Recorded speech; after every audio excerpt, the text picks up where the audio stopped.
big old booty and all that. The big old booty had to come and show you love. You came and did my podcast, so I felt like it was only right for me to bless my big booty on your couch and see what you're like behind the other side of the, Yeah, I wish I was put you the in couch. the hot seat, you know what I mean? I wish I was the couch right now. I know that. Many men would. Yeah. I'll start selling couches. That's what I sat on. Maybe it's a new business I should get into. Oh, this the couch, Alexis. You want to go into the furniture business with me? Yeah, let's do it. Couches, beds, fuck it. Yeah, we do it. We done it everywhere. On beds, on tables, on fucking whatever. Do you have a table fetish? This is like the second time you brought this table thing. I did? Hey, listen, where's the weirdest place you did a scene at? Weirdest place I did a scene? Ooh. I'm trying to think. I'm trying to block out the weird people, go to the weird scenes, and trying to like navigate through. Weirdest place. I don't really know if it's been a weird places, but I definitely was weird things. Like I did like this medieval thing. We were dressed in like plague like stuff. I'm trying to think of anything like outside stuff, but that's not crazy. I don't really feel like they ever made me do anything too crazy. What was the most exciting thing you did that you was like, oh, this is hot? And let's just... honestly, what's crazy is me and oil broke up a long time ago, but I used to really like oil scenes for whatever reason, and maybe because you were just like gave you more lubrication to like slide and glide around or do whatever. But I always liked I think it was Chris,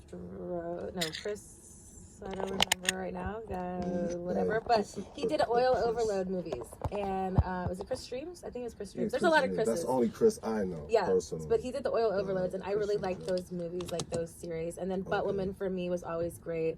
We did like really cool outside like stuff. Sexy situations. We went to go to Santa Monica with roller skate down the boardward with the big booty cheeks. Booty shorts on. No, it was not even booty shorts. It was like the whole remember the old school when I started I played old school, so you have to it's like the string, like it was literally like a slingshot or slingshot. There you go. It was literally covered like the patch of your pussy and your asshole, really, because then it was just strings. And then for me, slingshot, crazy. So like we would have like something covering me, and then when I would they would film the roller skating, they would take it off, whatever. But people were some people were happy, some people weren't.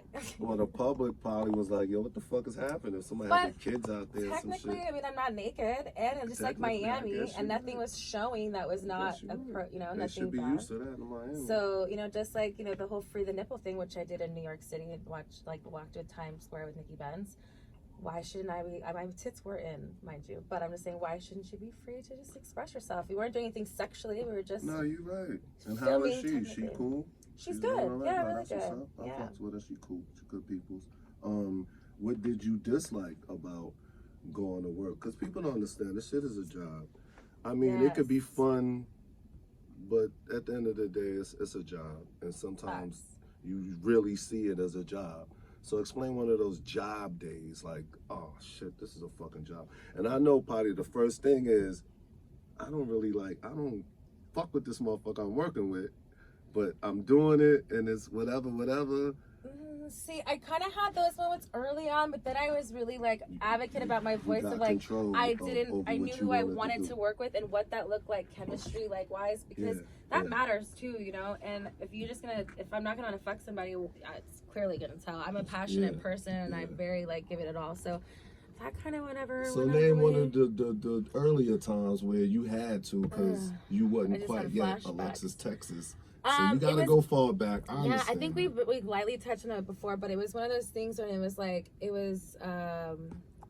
only a blowjob scene. Back then, I don't even think those even exist anymore. I think you just gotta do it all. You can't do it. But it was whose house? It was Craven Moorhead's house. And at that, it's flashbacks coming back and the names are coming. So I don't remember who I did this scene, but at Craven's house it was always questionable guys, because you didn't know these people who he was hiring to say no, to say that they were on your no list. So you know what I mean? And then some people I'm just like, it's not the one for me. But so back to this horrible blowjob scene.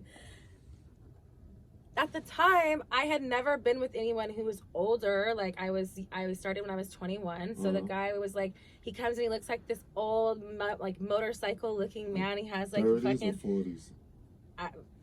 Probably 40s. The beard made him look 40. He may have been 30. I don't know. When I yeah. say the name, you're gonna know who I'm talking about. So I'm like, who's working with this? And I had to do a blowjob scene with him, and I was like, oh, this one I knew I was really like, I was dedicated to my craft. Yeah. Because, you don't really know. It's not like it's not like I'm dating all these people and not everyone has to look like a certain way or whatever on the games. Whatever, team player. But it was Brian Sherwood. Exactly. Thank you. So what is that? I don't know.